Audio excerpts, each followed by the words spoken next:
You're listening to the Rocking Motherhood Show on Little Rockers Radio. Today we're talking to Dr Joanne Orlando, who is one of Australia's most well-known child tech experts.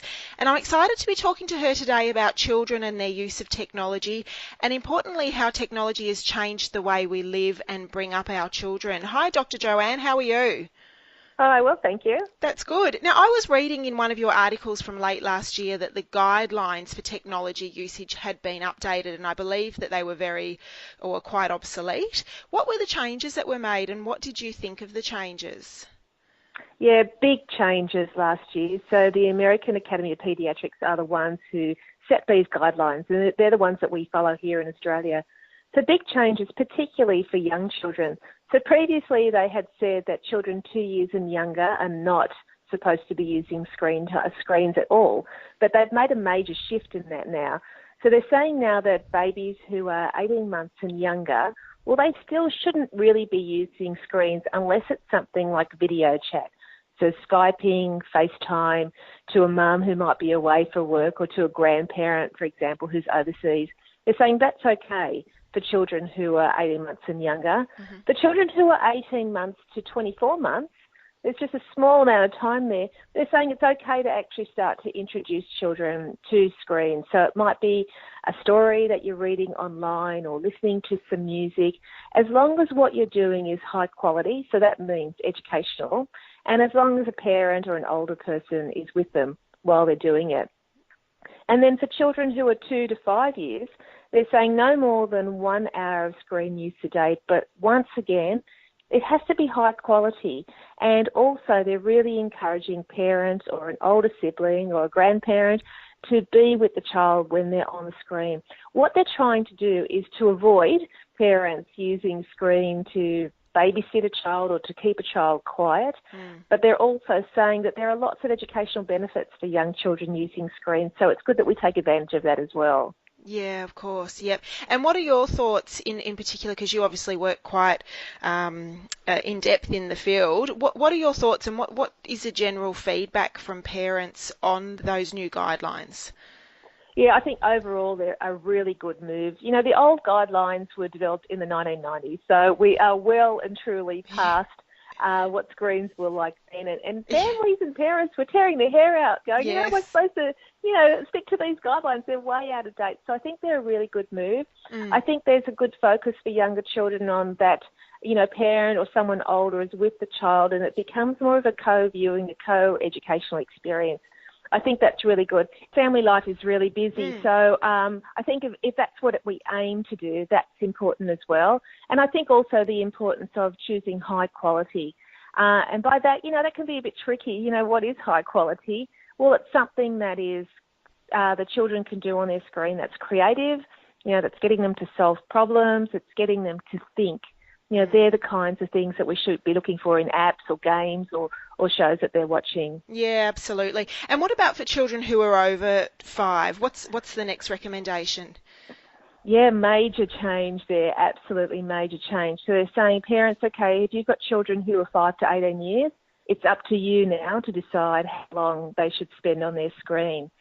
So that's pretty open. It's a bit scary for parents. It doesn't really give them much guidance. But on the one hand, it acknowledges that, that children are using screens at school and high school and homework and all those kinds of things. They might be checking their phone through the bus timetable, all that kind of thing.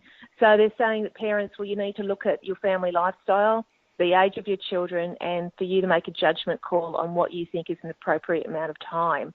Yes. But once again, it's about quality. It's hard to count the minutes that your 16-year-old is on their screen. But if you have a really good idea of the types of things that they're doing and encouraging really quality use, that's probably where your better efforts are.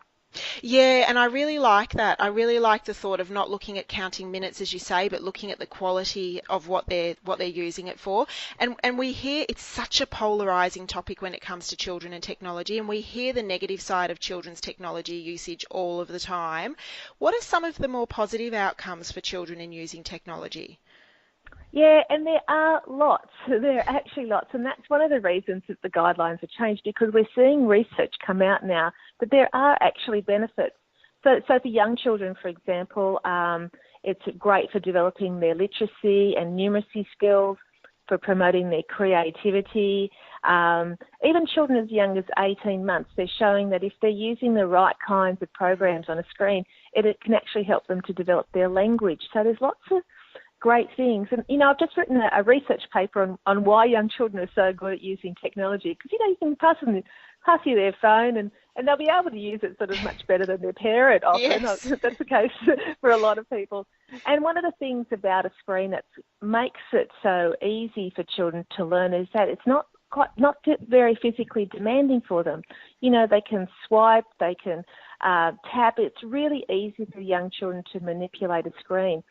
And so how can we, if our children are at the younger age and they haven't necessarily used technology before, but we're wanting to slowly introduce it, how can we slowly introduce it to them? What are some of the steps that you would say a mum who's, say, listening can start to do? Yeah, I think one thing is to find something that your child will enjoy on the screen. So something that might just involve them tapping. So there's lots of peekaboo games for very young children where all they need to do, it might be a house, and the child just has to tap on it and the door will open and out will pop an elephant, that kind of thing. So perfectly suited for very young children. It matches what they like to play in real life. They can do it themselves because they can just tap. Parent can do it with them. It can be fantastic fun. And one of the brilliant things about that kind of thing then is that then you can play it in real life. So it's not just happening on the screen. You take what you're doing on the screen and you turn it into a real life peekaboo game. So that ability to move from screen to playing with their toys, screen to real life is a great way of really building on the opportunities for learning that the screen holds for very young children. And for some of our listeners who have got older children who are starting to go online, so who are perhaps starting in high school or, they start going online even in primary school. I know my children do, and they learn all about safety online in primary school. But what are some suggested ways to keep our children safe online as parents at home? What can we do and where can we go to find out more information? Yeah, so there's lots and lots of information around. So the eSafety Commissioner for Australia is probably our primary site to go to for parents who've got children of all ages. So that's a great spot for parents to direct their children. And it's something that children can just look at themselves. There's lots of resources just for teenage children or older children to look at. So it's great for them to know that that's there. With parents and guiding their children around cyber safety and just being careful, it's the same messages that we give children around anything. So it's about making sure that you don't allow other people to treat you in a way that you don't feel comfortable with. So that's with your friends, normal in the playground, as well as the way they treat you online. And it's also about the idea of just being safe with your personal information, not giving out your address, that kind of thing. That's really important. And it's also about looking at friend requests that come through, the type of people, or who is actually asking to be your friend. Do you know anything about them? Now, we know that children have friends who are online only. That happens. But as long as they're connected with people that they actually know really well, it might be someone's brother or something like that, that's a much safer scenario than someone who you've never heard of. They've just sent this random friend request to you. So to be really careful of these sort of left field sort of people that come into your world just online. That's really important as well. Absolutely. And I love the don't allow people to treat you in a way that you don't feel comfortable with, which of course we teach our children that all the time, but the same definitely applies for online as well. And we hear about that crossover into the online world, especially for teenagers, all of the time with, quite often tragic outcomes as well. No, that's right. And I think it's also important for children to think about the friends that they've got online. A lot of research shows that, having friends online is part of being a teenager now, but it's really important that most of their friends are in their real world that they see day to day, and the friends and the friendships that they're developing online just build on those people that they see every day, and that they might have some friends who are just online, but that should be the minority of the friends that they have. Most of them should be in their real life. It certainly is a topic that is of great interest and also frustration to parents, and knowledge, I think, is power.